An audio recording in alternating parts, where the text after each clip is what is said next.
नमस्कार, आप सभी का हमारे YouTube चैनल में हार्दिक स्वागत है। जैसा कि हमने लाओ त्सु की पुस्तक ताओ ते चिंग के हिंदी अनुवाद की जो सीरीज शुरू की है, उसी सीरीज का अगला वीडियो है। पहले वीडियो में हमने अध्याय 3 तक देखा था। आज इस वीडियो में हम चौथे अध्याय से पढ़ते हैं। तो चौथा अध्याय जो है वो है, रास्ता एक कुएं की तरह है, इस्तेमाल किया गया लेकिन कभी इस्तेमाल नहीं हुआ। ये शाश्वत शून्य की तरह है, अनंत संभावनाओं से भरा हुआ। ये छिपा हुआ है लेकिन हमेशा मौजूद रहता है। मुझे नहीं पता इसे किसने जन्म दिया, ये भगवान से भी पुराना है। अगला अध्याय देखते हैं। रास्ता पक्ष नहीं लेता, ये अच्छे और बुरे दोनों को जन्म देता है। गुरु पक्ष नहीं लेता, वो संतों और पापियों दोनों का स्वागत करता है। रास्ता धौंकनी की तरह है, ये खाली है फिर भी असीम रूप से सक्षम है। जितना अधिक आप इसका उपयोग करते हैं उतना ही ये उत्पादन करता है। जितना अधिक आप इसके बारे में बात करते हैं उतना कम आप समझते हैं। केंद्र पर रुको।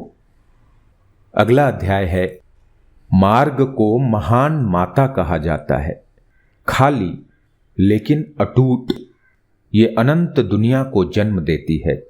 ये आपके भीतर हमेशा मौजूद रहता है। आप इसे किसी भी तरह से इस्तेमाल कर सकते हैं। 7वां अध्याय है, मार्ग अनंत है, शाश्वत है। ये शाश्वत क्यों है? ये कभी पैदा नहीं हुआ था, इस प्रकार से ये कभी नहीं मर सकता।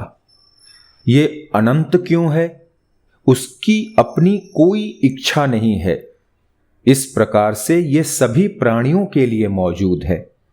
मास्टर पीछे रहता है, इसीलिए वो आगे है।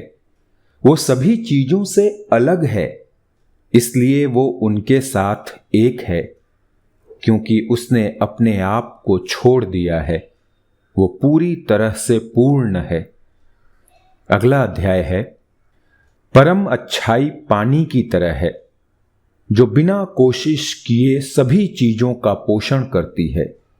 ये निचले स्थानों से भी संतुष्ट है, जिसका लोग तिरस्कार करते हैं। इस प्रकार ये रास्ते की तरह है। आवास में जमीन के करीब रहें, सोच में सरल रहो, संघर्ष में निष्पक्ष और उदार रहें। शासन में नियंत्रण करने की कोशिश मत करो। काम में वही करें जो आपको अच्छा लगता है। पारिवारिक जीवन में पूर्ण रूप से उपस्थित रहें। जब आप केवल स्वयं होने के लिए संतुष्ट होते हैं और तुलना या प्रतिस्पर्धा नहीं करते हैं तो हर कोई आपका सम्मान करेगा। अगला अध्याय है, अपने कटोरे को किनारे तक भरें और ये छलक जाएगा। अपने चाकू को तेज करते रहें और ये कुंद हो जाएगा।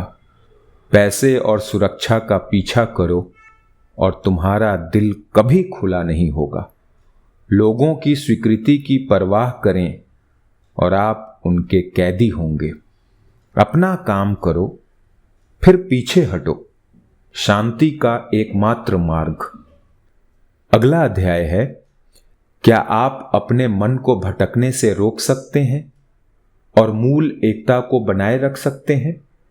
क्या आप नवजात शिशु की तरह अपने शरीर को लचीला बना सकते हैं?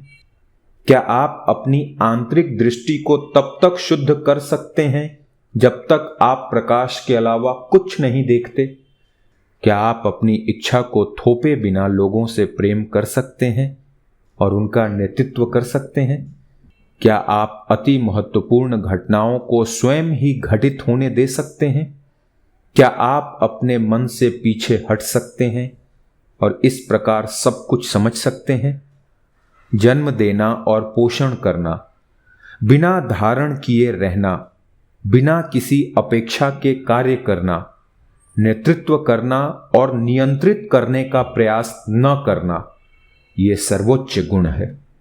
अगला अध्याय देखते हैं। हम तीलियों को एक पहिए में जोड़ते हैं, लेकिन ये केंद्र का छेद है जो वैगन को गति देता है। हम मिट्टी को घड़े का रूप देते हैं, लेकिन भीतर का खालीपन ही वो है जो हम चाहते हैं। हम एक घर के लिए लकड़ी पे हथौड़ा मारते हैं, लेकिन ये आंतरिक स्थान है जो इसे रहने योग्य बनाता है। हम अस्तित्व के साथ काम करते हैं, लेकिन गैर अस्तित्व का हम उपयोग करते हैं। अगला अध्याय देखते हैं। रंग आंखों को अंधा कर देते हैं, ध्वनि कानों को बहरा कर देते हैं, जायके स्वाद को सुन्न कर देते हैं, विचार मन को कमजोर करते हैं, इच्छाएं मन को मुरझा जाती हैं। गुरु दुनिया को देखता है, लेकिन अपनी आंतरिक दृष्टि पर भरोसा करता है। वो चीजों को आने और जाने की अनुमति देता है। उसका हृदय आकाश की तरह खुला है। आइए इस वीडियो का आखिरी अध्याय पढ़ते हैं, जो 13वां अध्याय हुआ। सफलता असफलता जितनी ही खतरनाक है, आशा भय की तरह खोखली है। इसका क्या अर्थ है कि सफलता असफलता के समान खतरनाक है? चाहे आप सीढ़ी से ऊपर जाएं या नीचे, आपकी स्थिति अस्थिर है। जब आप अपने दोनों पैरों को जमीन पर टिका कर खड़े होते हैं, तो आप हमेशा अपना संतुलन बनाए रखेंगे। इसका क्या अर्थ है कि आशा भय की तरह खोखली है?